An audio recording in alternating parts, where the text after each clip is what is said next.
Well, hi guys, I'm down at Fryerning Fisheries again, my syndicate. I was going to come down last night straight after work, but they asked me to work today, so I thought 7.5 a day. I'll stay at work. I'll get today as well, so I've rushed down here. I'm on the valley lakes, but there's not one person on the lake, so I've had choice of swims. I've set up in a swim called Governor's Box. The reason being, this is a swim where Chris feeds the fish.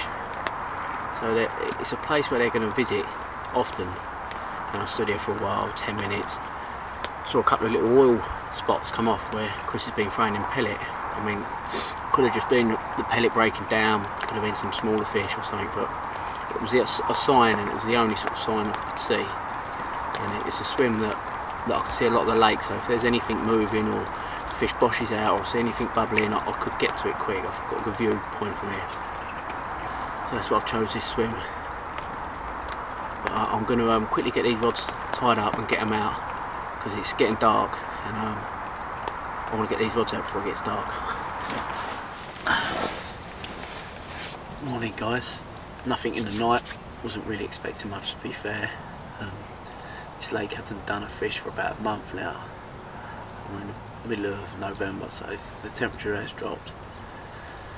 So but I thought I'd give it a go. But what I've been doing last night, the lake behind me, I tripled in a bit of bait, and this morning first thing I tripled in a bit of bait. I think the chances are a bit better on there, so I'm going to reel in a minute, see if I can get one out in a couple of hours around in the other lake. I'm going to go a bit later on. But a few good things have happened to me the last couple of weeks since my last session. I'm now a team member of Stronghold Tackle, which is, their hooks are superb. I'll show you here. I don't know if you can see that, Stronghold. Really sharp hooks, really impressed with them actually. And they're good competitive prices. Another thing is this Carp Mafia clothing. It's also got my name on it, team member. So I'm a team member of the Carp Mafia clothing. Really nice hoodie actually, real nice clothing, nice and warm. And again, good prices. So check them out guys. And cherry on the cake is I'm now a member of Team Nash. I'm testing their new key cray bait. It's going to be a massive bait. This comes out in April.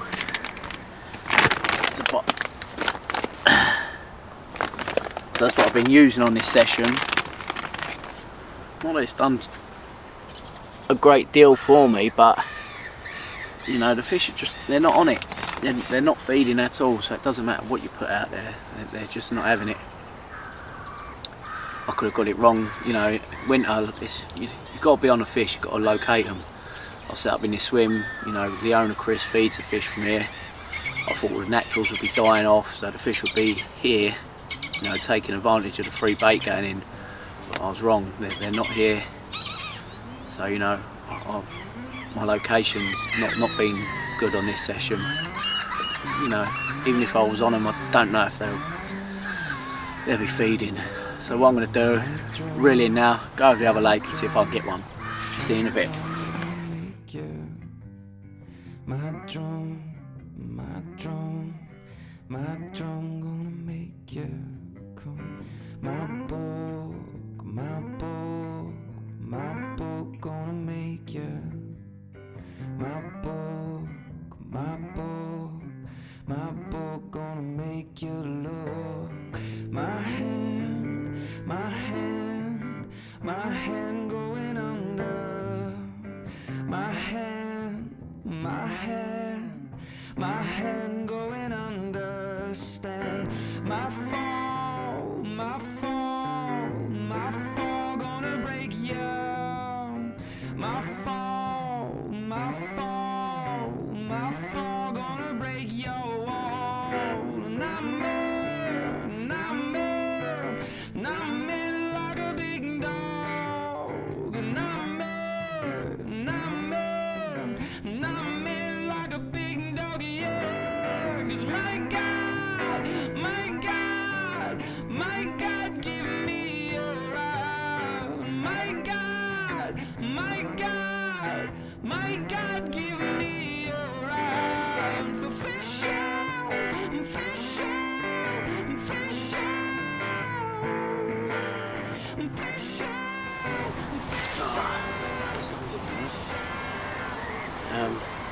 I'm in another swim. I thought I'd come down here. I've got the sun shining right down in this corner, so I thought it'd be warming up the water a bit quicker, and the fish might be down here. You know, the water temperature's quite cold, so I just thought they'd be here. They'd be a bit more comfortable. I did actually see a fish roll. I put the baits out. Been down here about an hour and 20. Still nothing. They're just not having it at all. But I will persevere and try and get one for you. But at the minute it's looking difficult. So we'll see how we get on. I'll keep plugging away at it. So I've changed swims again. And this rod, I don't know if you can see my main line, starting to get liners on it. So that's encouraging. See the line? Oh.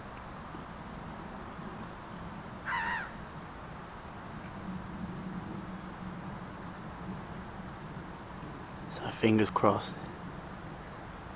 We might even have one.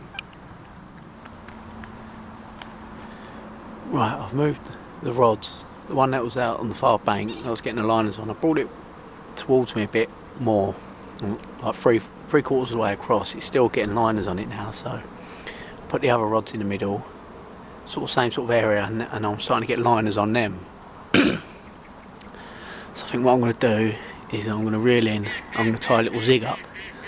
I've got a funny feeling the fish are mid-water, and that's why they're catching me lines. So let's get this zig tied up and we'll see how we get on with that. Quick update. I've stuck a 3-foot zig out, maybe just over 3 foot, trimmed down the Nash key pop up, and I'm going to stick another one out.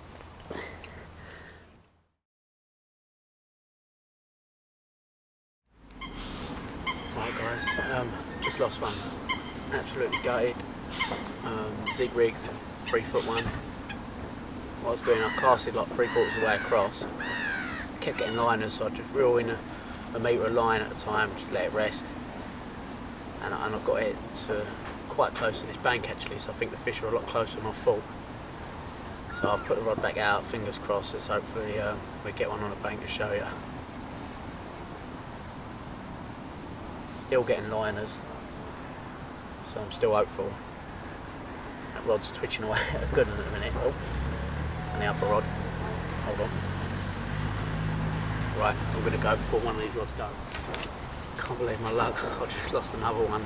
Same rod, 3-foot zig, seems to be the depth they're at. I'm planning for like 5-10 seconds. And the rod's just going slack, so gutted. Key cray pop-ups, trimmed down. That same rod's liners getting in now. Right, let's see if I can get one.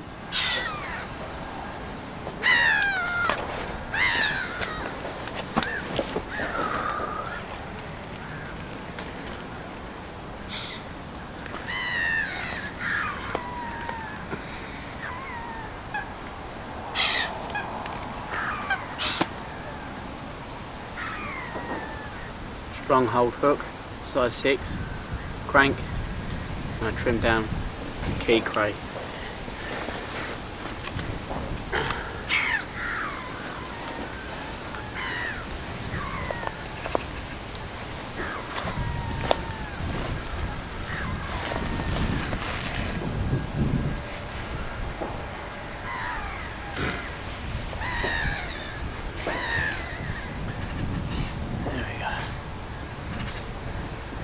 Not the biggest of fish, but my God, I've worked hard for this one. It's a nice and pretty one.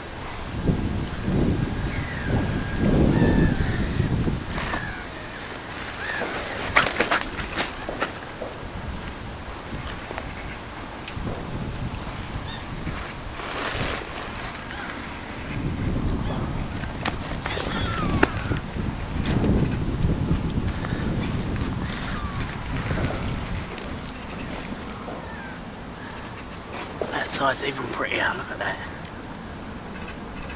Cracking fish. Low double. Who cares when they look like that, eh?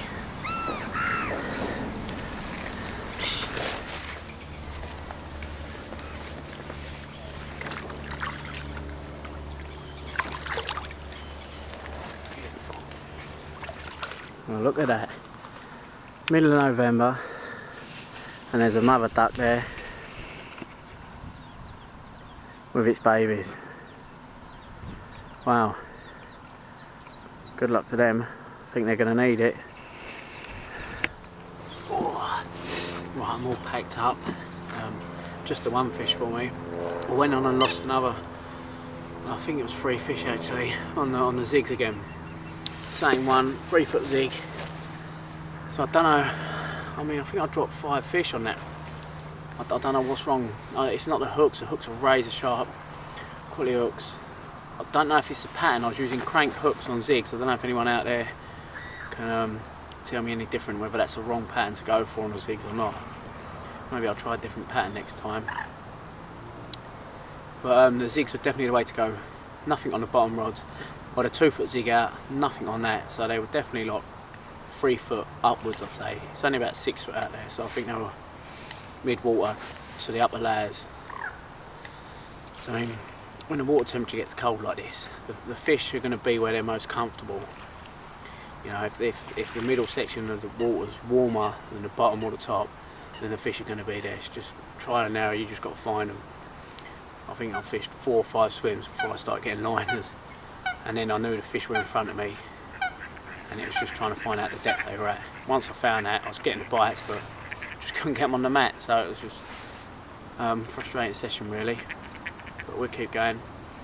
Thanks for watching. I want to say thanks to Carp Mafia Clothing for allowing me to be part of their team. Stronghold Tackle as well, part of their team, and Nash for letting me test their new bait, the Key Cray, which should be out in April, so keep your eyes peeled for that one. It's a quality bait.